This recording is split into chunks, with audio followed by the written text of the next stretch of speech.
And welcome to മോഡസി driving. നമ്മൾ സംസാരിക്കാൻ പോകുന്ന ടെർബോ ചാർജറിനെ കുറിച്ചാണ്.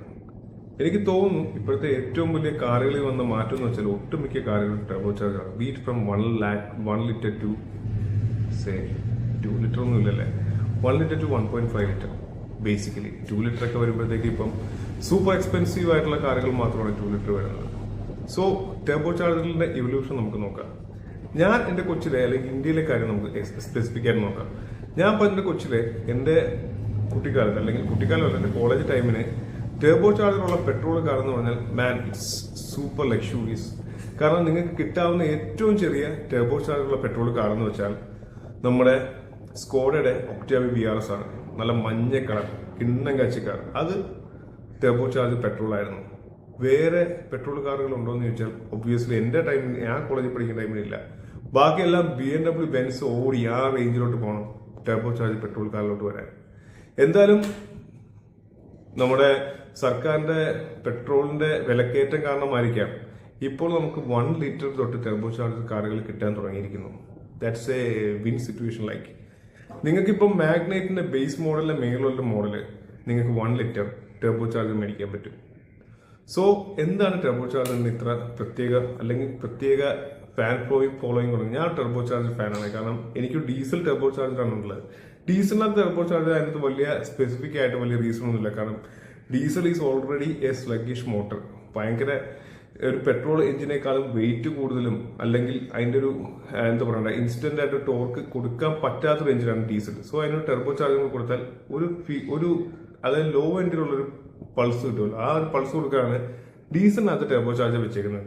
പക്ഷെ പെട്രോളിനകത്ത് ടർബോ ചാർജർ വെച്ചേക്കുന്നതിനകത്ത് റീസൺ വേറെയാണ്. Pure fuel efficiency.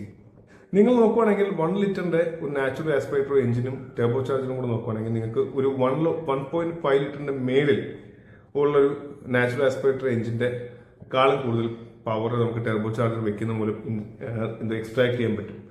അതാണ് ഇപ്പം എല്ലാ കമ്പനികളും ടർബോ ചാർജറിന്റെ കൂടെ പോകുന്നത്. പിന്നെ ടർബോ ചാർജറിന്റെ പ്രത്യേകത വെച്ചാൽ ഇതൊരു ഫോഴ്സ്ഡ് ഇഞ്ചക്ഷൻ ആണ്. ടർബോ ചാർജർ അതുപോലെ സൂപ്പർ ചാർജർ ഇത് രണ്ട് ഫോഴ്സ് ഇഞ്ചക്ഷൻ ആണ്. അതായത് എയറിനെ എഞ്ചിനകത്തോട്ട് ശക്തമായി കൊടുക്കുന്നു, കംപ്രസ് ചെയ്ത് കൊടുക്കുന്നു. ആ കംപ്രസ് ചെയ്ത എയറിനകത്ത് കൂടുതലായിട്ടുള്ളത് ഓക്സിജൻ ആണ്. ഓക്സിജൻ കൂടുതലായിട്ട് എഞ്ചിനകത്ത് ചെല്ലുമ്പോഴത്തേക്ക് എഫിഷ്യന്റ് ബേണിംഗ് ആണ് നടക്കുന്നത്. സോ നിങ്ങൾക്ക് ഒരു ചെറിയ എഞ്ചിനകത്ത് ഒരു ടർബോ ചാർജർ വെക്കുന്ന മൂലം കൂടുതൽ പവർ ഉൽപ്പാദിപ്പിക്കാൻ പറ്റുന്നു. So theoretically more mileage and more power രണ്ടും കൂടെ ചേർന്നൊരു മിശ്രിതമാണ് ടർബോ ചാർജർ എന്ന് പറയുന്നത്. സോ അതാണ് ഇതുവരെയുള്ള ടർബോ ചാർജറിന്റെ ഒരു കാര്യം. അപ്പം നമ്മളിപ്പോൾ 1 ലിറ്ററിന്റെ ടർബോ ചാർജർ വന്നെന്ന് പറഞ്ഞല്ലോ. അതിന്റെ കാര്യം എന്ന് വെച്ചാൽ കമ്പനികൾക്ക് എങ്ങനെയായാലും മൈലേജ് കൂട്ടിയേ പറ്റൂ. പഴയതുപോലെ 1500 cc 2000 cc നാച്ചുറൽ ആസ്പെക്ട് എഞ്ചിനെ ഉണ്ടാക്കി വിടുവാണെങ്കിൽ ആരും മേടിക്കാൻ കാണത്തില്ല. ആകപ്പാട് എക്സെപ്ഷൻ ഹോണ്ടയാണ്. ഹോണ്ട ഇപ്പോഴും എനിക്കൊന്ന് 1.5 IV ടെക് തന്നെയാണെന്ന് തോന്നുന്നു. ഹോണ്ടയുടെ കാര്യത്തിൽ പിന്നെ അവർ കുറച്ചും കൂടെ റിലയബിലിറ്റി ആണ് നോക്കുന്ന ഒരു കമ്പനിയാണ്. അല്ലെങ്കിൽ ഇപ്പം വോക്സ് വാഗൺ ആയാലും 1 ലിറ്റർ TSI, നിസാനുണ്ട്. അതുപോലെ ഒട്ടുമിക്ക മാനുഫാക്ചർ ഹുണ്ടായുടെ ഒട്ടുമിക്ക അതായത് നമ്മുടെ സോണറ്റ് അതുപോലത്തെ കാറുകളെല്ലാം ടർബോ ചാർജറാണ്.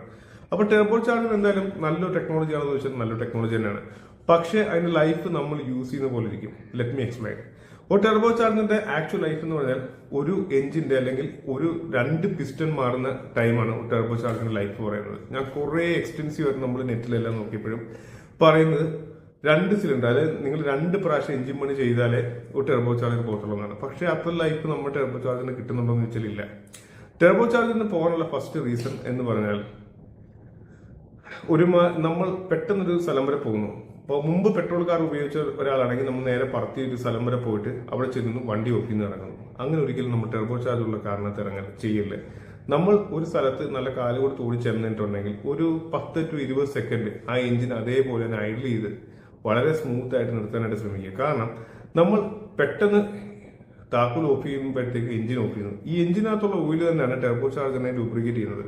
എഞ്ചിൻ ഓഫ് ആകുമ്പോഴത്തേക്കും എഞ്ചിൻ ഓഫ് ആവുന്ന ആ സ്പോട്ടിൽ ഈ എഞ്ചിൻ ഓയിൽ സർക്കുലേഷനും കൂടെ നിൽക്കുന്നു. ആ എഞ്ചിൻ ഓയിൽ സർക്കുലേഷൻ നിൽക്കുന്ന സമയം തന്നെ കയറിപ്പോയിട്ടുള്ള എഞ്ചിൻ ഓയിലുകൾ പിന്നീട് തിരിച്ചിറങ്ങാൻ തുടങ്ങും. അങ്ങനെ എഞ്ചിൻ ഓയിൽ തിരിച്ചിറങ്ങുന്ന സമയം ടർബോ ചാർജറിനകത്ത് ഒരു എഞ്ചിന്റെ 1000 അല്ല 100 മടങ്ങ് അല്ലെ 1000 മടങ്ങ് സ്പീഡിലാണ് ടർബോ ചാർജർ വർക്ക് ചെയ്യുന്നത്. അതായത് 3000 RPM ഒരു എഞ്ചിൻ വർക്ക് ചെയ്യുമ്പോൾ ടർബോ ചാർജർ മിക്കവാറും 3 ലക്ഷം RPM ആയിരിക്കും. ആ ഒരു റേഞ്ചിലാണ് ടർബോ ചാർജേഴ്സ് വർക്ക് ചെയ്യുന്നത്. സോ ഈ ഒരു ടൈമിൽ പെട്ടെന്ന് നമ്മൾ എഞ്ചിൻ ഓഫ് ചെയ്യുമ്പോഴത്തേക്കും ടർബോയിൽ ഓയിൽ ഇല്ലാതെ ടെർബോ ചാർജർ കറങ്ങിയിട്ടുണ്ടെങ്കിൽ ഇതിന്റെ ബെയറിംഗ് ഡാമേജ് ഉണ്ടാകും. ബെയറിംഗ് ഡാമേജ് ഉണ്ടായിട്ടുണ്ടെങ്കിൽ എന്തായാലും ഓയിൽ ലീക്കേജ് അങ്ങനത്തെ കുറെ പ്രശ്നങ്ങളൊക്കെ വരാൻ തുടങ്ങും. അതാണ് ടെർബോ ചാർജർ പണി തരാനുള്ള ഫസ്റ്റ് റീസൺ. സെക്കൻഡ് എന്ന് പറഞ്ഞാൽ EGR ഡീസലിനകത്താണ് പ്രശ്നമുള്ളത്. പെട്രോളിനകത്ത് അതിനും മാത്രം EGR അടയാനൊന്നും ചാൻസ് ഇല്ല. എങ്കിലും അതൊന്നും ഒരു ചെറിയ പ്രശ്നമുണ്ട്. മൂന്നാമത്തെ കാര്യം എയർ ഫിൽറ്റർ പക്കയായിട്ട് സൂക്ഷിച്ചില്ലെങ്കിൽ ടെർബോ ചാർജിന്റെ കാര്യം തീരുമാനമാകുന്നുള്ള കാര്യം ഉറപ്പാണ്. കാരണം എയർ ഫിൽറ്ററും ടെർബോ ചാർജും കൂടെ ഡയറക്റ്റ് കണക്ഷൻ ആണുള്ളത്. എയർ ഫിൽറ്റർ അടഞ്ഞിരിക്കുവാണെങ്കിൽ എയർ ഫിൽറ്ററിനകത്ത് നല്ല രീതിക്ക് എയർ വലിക്കാൻ പറ്റിയില്ലെങ്കിൽ ഈ ടെർബോ ചാർജറിന് പല വഴിക്ക് എയർ വലിക്കും. അങ്ങനെ പല വഴിക്ക് എയർ വലിക്കാനായിട്ട് ശ്രമിക്കുന്ന മൂലം ഇതിന്റെ ബെയറിങ്സ് അല്ലെങ്കിൽ ഇമ്പല്ലേഴ്സ് ഒക്കെ ഡാമേജ് വരാൻ ചാൻസ് ഉണ്ട്. അങ്ങനെ ഡാമേജ് വന്നിട്ടുണ്ടെങ്കിൽ ഒരു 10-20,000 രൂപയെങ്കിലും ആവും തോന്നുന്നു നല്ലൊരു Turbo charge. Diesel Turbo charge ഇപ്പോൾ എന്റെ PSLൊക്കെ 10 രൂപ 12,000 രൂപയ്ക്ക് കിട്ടും. പെട്രോളിന്റെ എന്തായാലും വില കൂടുതലായിരിക്കും. കാരണം അതൊരു ന്യൂ ടൈപ്പ് ഓഫ് ടെക്നോളജി അല്ലേ, ഇപ്പൊ ഇവോൾവ് ചെയ്ത് വരുന്ന ടെക്നോളജി ആയതുകൊണ്ട് എന്തായാലും ടെർബോ ചാർജിന് വില കാണാൻ ചാൻസ് ഉണ്ട്. ഒരു 20,000 രൂപ വോക്സ്വാഗനൊക്കെ അതിന്റെ മേളിൽ വരുമെന്നുള്ള കാര്യം ഉറപ്പ്. പിന്നെ എനിക്ക് പറയാനുള്ളത് ഈ രണ്ട് കാര്യങ്ങൾ. പിന്നെ നല്ല പ്യൂർ എഞ്ചിൻ ഓയിൽ. ഒരിക്കലും ടെർബോ ചാർജർ ആയിട്ടുള്ള കാറിനകത്ത് നമ്മൾ ഈ എഞ്ചിൻ ഓയിൽ ചേഞ്ചസ് സ്കിപ്പ് ചെയ്യല്ലേ. എഞ്ചിനകത്ത് ഞാൻ പണ്ട് കുറെ വണ്ടി എനിക്ക് തന്നെ അനുഭവം ഉണ്ടായിട്ടുണ്ട്. ഒരു സാൻഡ്രോ ഞാൻ പോയിട്ട് യൂസ്ഡ് മേടിച്ചു വന്നു. നമുക്കന്ന് തീരെ വിവരമില്ല. ഞാൻ യൂസ്ഡ് മേടിച്ചുകൊണ്ട് നമ്മൾ മേടിച്ച് പിറ്റേ ദിവസം കൊണ്ട് എഞ്ചിൻ ഓയിൽ മാറാൻ വേണ്ടി പോയപ്പോഴത്തേക്കും എനിക്ക് ആ കാറിൽ നിന്ന് കിട്ടിയ ഓയിൽ എന്ന് പറഞ്ഞാൽ 1 കപ്പ്, കൃത്യമായി 1 കപ്പ് ഓയിലാണ് ആ കാറിൽ നിന്ന് കിട്ടിയത്. ആ എഞ്ചിൻ ഓയിൽ ക്യാപ്പ് അടിച്ച് നമ്മൾ നോക്കിയപ്പോഴത്തേക്ക് അകം മൊത്തം ഒരു പായസം പോലെ ഇരിക്കും. പായസം പോലെ. കാരണം അതിന്റെ മുമ്പത്തെ ഓണർ ഓയിൽ മാറിയിട്ടേ ഇല്ല. ഫുള്ള് അഡ്ജസ്റ്റ്മെന്റ് ഇങ്ങനെ ഓടിച്ചുകൊണ്ടിരിക്കുവായിരുന്നു. അല്ലെങ്കിൽ വല്ല കരിയോലൊക്കെ ഒഴിച്ചായിരിക്കും ഓടിച്ചത്. എന്തായാലും എഞ്ചിനൊക്കെ മൊത്തം സ്ലെഡ്ജാണ്. ഇങ്ങനെ ഒരു സ്ലെഡ്ജ് വരുന്ന ഒരു അവസ്ഥ ടെർബോ ചാർജറായിട്ടുള്ള കാറിനകത്ത് വരുവാണെങ്കിൽ നിങ്ങൾ ഓർത്തോണം, എഞ്ചിൻ പണി കിട്ടും, അതിന്റെ കൂടെ തന്നെ ടെർബോ ചാർജറും കൂടെ പോകുമ്പോൾ ഡബിൾ പണി വരും ഉറപ്പാണ്. കാരണം എഞ്ചിനകത്ത് സ്ലെഡ്ജ് എറിയുന്നു, ഈ സ്ലെഡ്ജിൽ നിന്ന് എഞ്ചിനകത്തുള്ള എഞ്ചിൻ ഓയിൽ തന്നെയാണ് ടെർബോയിലോട്ട് പോകുന്നത്. ഈ ടെർബോയിലെ ബൈപ്പാസ് ഹോസുകൾ ഏതെങ്കിലുമൊക്കെ അടഞ്ഞു പോയിട്ടുണ്ടെങ്കിൽ ടെർബോയ്ക്കകത്തോട്ട് ഓയിൽ സർക്കുലേഷൻ ഇല്ലാതെ വരികയും തന്മൂലം ടെർബോയുടെ ബെയറിംഗ് ഓയിലില്ലാതെ സർക്കുലേറ്റ് ചെയ്യും, അങ്ങനെ അടിച്ചു പോവുകയും ചെയ്യും. സോ അതൊരു റീസണാണ്.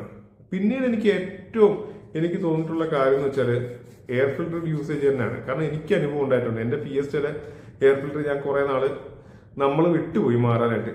അങ്ങനെ കുറച്ചാൾ ഞാൻ എയർ ഫിൽറ്റർ മാറാതെ ഞാൻ കൃത്യമല്ല 16 കിലോമീറ്ററിൽ എയർ ഫിൽറ്റർ കറക്റ്റ് ആയിട്ട് മാറുന്ന ഒരാളാണ് ഞാൻ. ആ വർഷം ഞാനൊരു 15-16,000 കിലോമീറ്റർ ഒക്കെ കഴിഞ്ഞിട്ടാണ് എയർ ഫിൽറ്റർ മാറിയത്. ആ ടൈം കൊണ്ട് പറ്റിയത് എന്താന്ന് വെച്ചാൽ ആ ടൈം കൊണ്ട് നമ്മൾ ഓയിൽ മാറി, പക്ഷെ എയർ ഫിൽറ്റർ മാറാനായിട്ട് ഞാൻ വിട്ടുപോയി.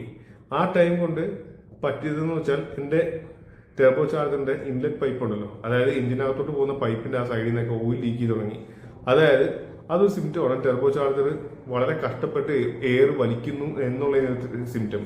ഞാനത് നേരെ നമ്മുടെ ടെർബോ ചാർജർ റിപ്പയർ ചെയ്യുന്ന ഒരു ഷോപ്പിൽ കൊണ്ട് കാണിച്ചപ്പോൾ ആ ചേട്ടൻ പറഞ്ഞു, കുഴപ്പമില്ല, നിങ്ങൾ എയർ ഫിൽറ്റർ മാറാതെ അല്ലെങ്കിൽ എയർ ഫിൽറ്റർ നല്ല അടഞ്ഞിട്ട് ഓടിച്ചതിന്റെ ഒരു ഫലമാണ് ഇങ്ങനെ. ഇപ്പൊ കൊണ്ട് കാണിച്ചുകൊണ്ട് ടെർബോ ചാർജിന് ഇമ്പല്ലറൊന്നും കംപ്ലൈന്റ് വന്നിട്ടില്ല. ഇങ്ങനെ കുറെ നാൾ ഓടിച്ചിരുന്നെങ്കിൽ ടെർബോ ചാർജിന് ഇമ്പല്ലറൊക്കെ ഒടിഞ്ഞു പോകാൻ ചാൻസ് ഉണ്ടായിരുന്ന പുള്ളി പറഞ്ഞത്. സോ എയർ ഫിൽറ്റർ എന്തായാലും ഒരു മാറ്റം വേണ്ട. ഒരു 5,000 കിലോമീറ്റർ അല്ലെങ്കിൽ 6,000 കിലോമീറ്ററിൽ എയർ ഫിൽറ്റർ മാറുന്നതായിരിക്കും പെട്രോൾ കറങ്ങിയിട്ട് നല്ലത്. പിന്നീട് പറയാനുള്ളതെങ്കിൽ